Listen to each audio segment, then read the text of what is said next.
Have you ever felt like no matter how much you try to fix your finances, nothing really changes? You budget for a week, then stop. You promise to save, then something comes up. You try to cut expenses, but somehow your money still disappears. And the frustrating part? It's not like you're careless. You think about money. You worry about money. You even try to be better with money. But somehow, you're stuck in the same place. Now here's the surprising part. What if the problem isn't that you're doing too little, but that you're focusing on the wrong things? Because most people believe fixing money requires extreme discipline, strict budgeting, and tracking every rupee or dollar. But in reality, there's a simple rule that quietly controls most financial success. A rule that says 80% of your results come from just 20% of your actions. And once you understand how this applies to money, everything starts to change.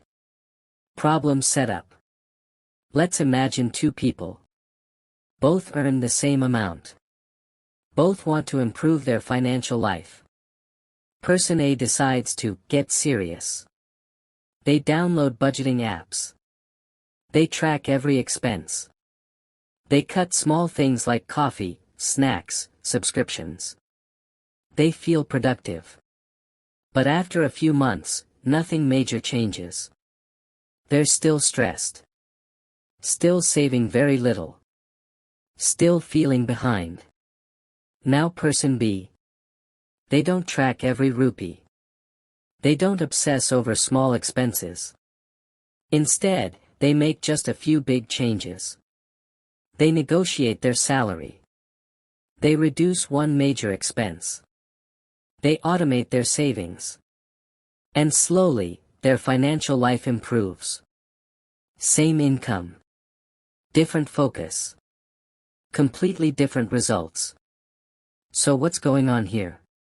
Why does one person work harder but stay stuck, while the other makes fewer changes but moves forward? This is where most people misunderstand money. They think financial success comes from controlling everything.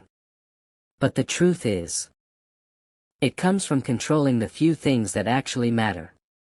Core explanation. This idea comes from something called the 80-20 rule, also known as the Pareto Principle. It simply means a small number of actions create most of your results. In money, this shows up everywhere. A few habits control most of your finances. A few decisions shape your entire future. A few expenses determine whether you stay broke or build wealth. But most people do the opposite.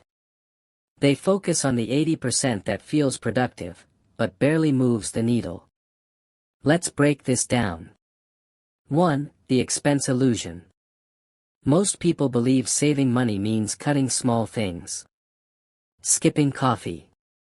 Canceling one subscription. Avoiding small purchases. And yes, these things help. But they're not the main problem. Because your finances are usually dominated by a few big expenses. Housing. Transportation. Food habits. Lifestyle upgrades. Think about it. You could save on coffee every day. But if your rent is too high or your car costs too much, that one decision wipes out all your effort. It's like trying to empty a swimming pool with a spoon, while a pipe is still filling it. The real power comes from focusing on the big leaks, not the tiny drops. 2. The income blind spot. Here's something most people don't think about. They spend years trying to save small amounts, but almost no time trying to increase their income. This is one of the biggest 80-20 mistakes. Because your income has a massive impact on your financial life. A 10% increase in income often matters more than cutting dozens of small expenses.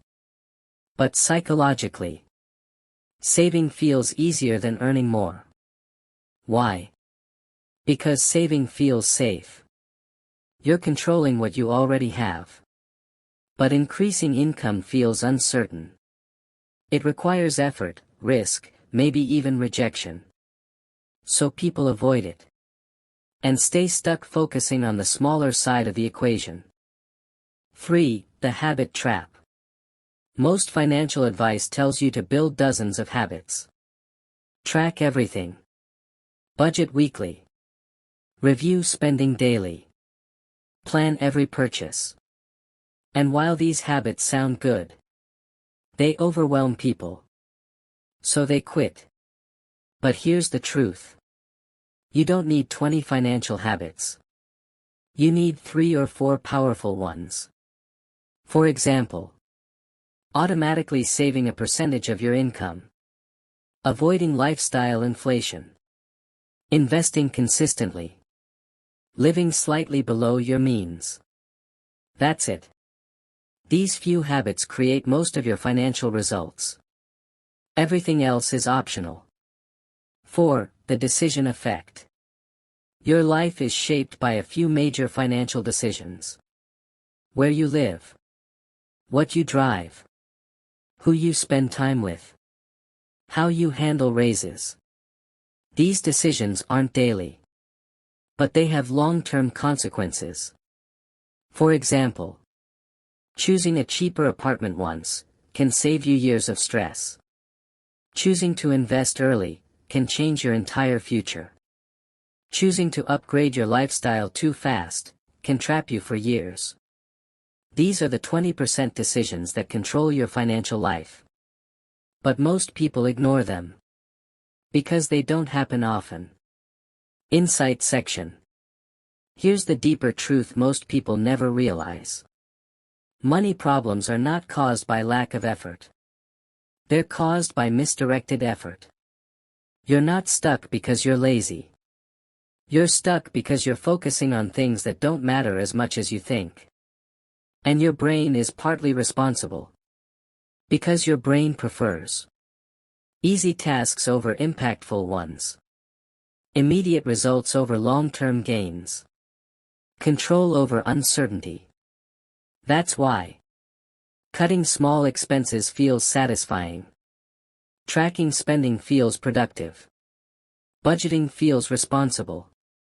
But negotiating salary, changing your lifestyle, investing consistently, those feel uncomfortable. So your brain avoids them. And you end up stuck doing the 80% that feels good, instead of the 20% that actually works. The real meaning of 80/20ths in money. The 80/20 rule doesn't mean ignoring everything. It means prioritizing what actually matters.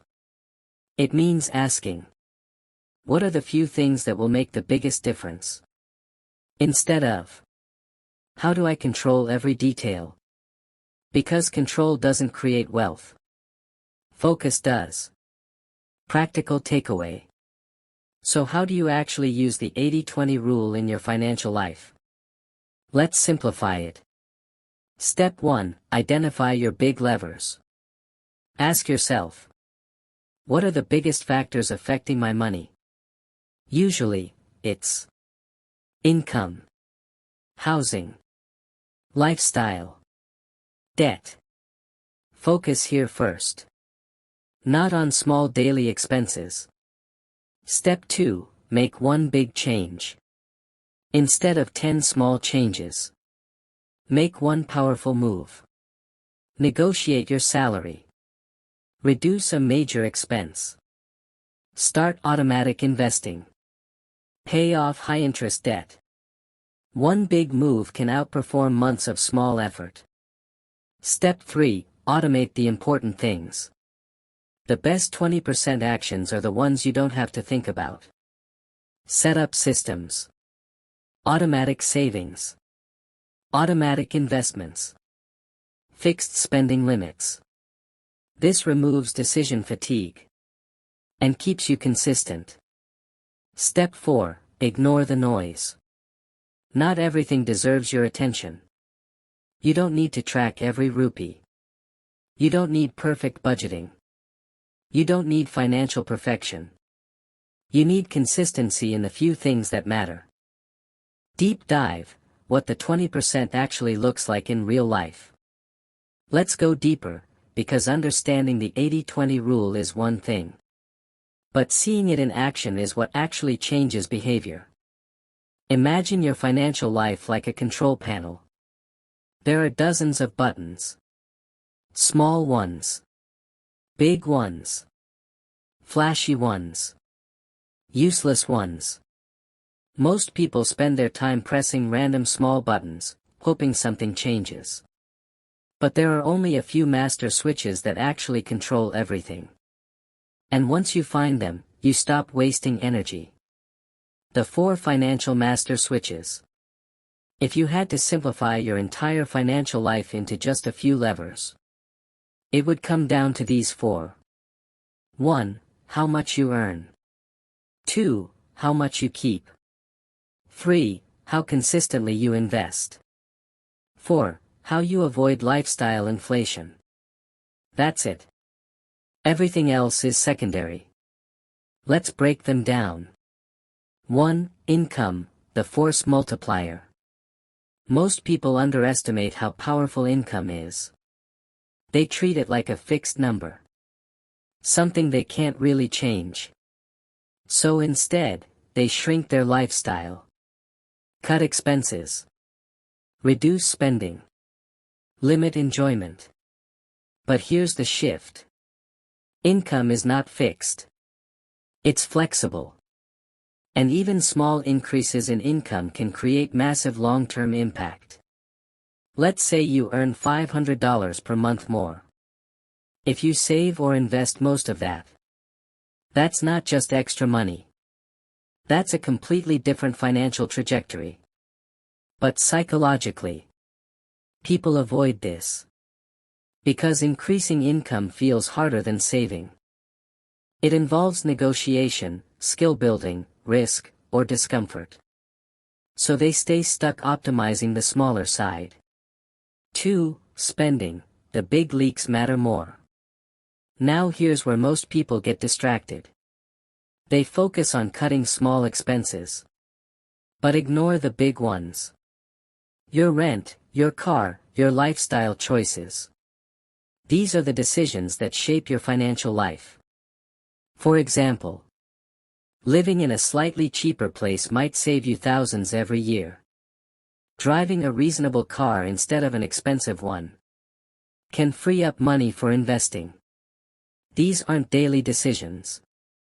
But they have long-term consequences. And that's the key difference. Small expenses feel frequent. Big expenses feel invisible. But the invisible ones matter more. 3. Investing, the silent engine. This is where the 80-20 rule becomes powerful. Because investing isn't about doing a lot. It's about doing one thing consistently. Most people overcomplicate this.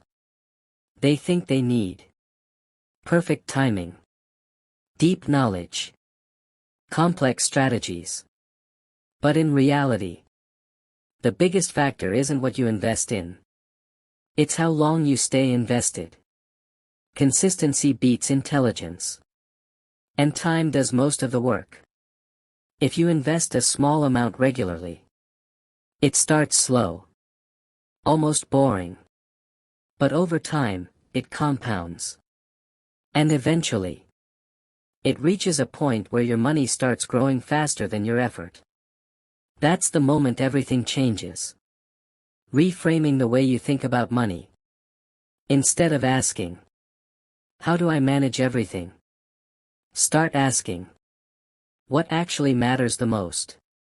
Instead of, how do I save small amounts? Ask, how do I improve the big decisions? Instead of, how do I stay busy with money? Ask, how do I make progress? Because being busy with money is not the same as building wealth. Practical shift, your 80-20th money filter. From now on, before making any financial decision, ask, is this part of the 20% that actually matters? If yes, focus on it. If no, don't overthink it. Ending. At the end of the day, most people aren't broke because life is unfair. They're broke because they're solving the wrong problems. They're focusing on the 80% that feels productive, while ignoring the 20% that actually changes everything. And once you see this, you can't unsee it. Because suddenly, money becomes simpler. Not easy, but clearer. You stop trying to control everything and start focusing on what truly matters. And that's when things begin to shift. Slowly at first, then all at once. Because in money, just like in life, it's not about doing more. It's about doing what matters most.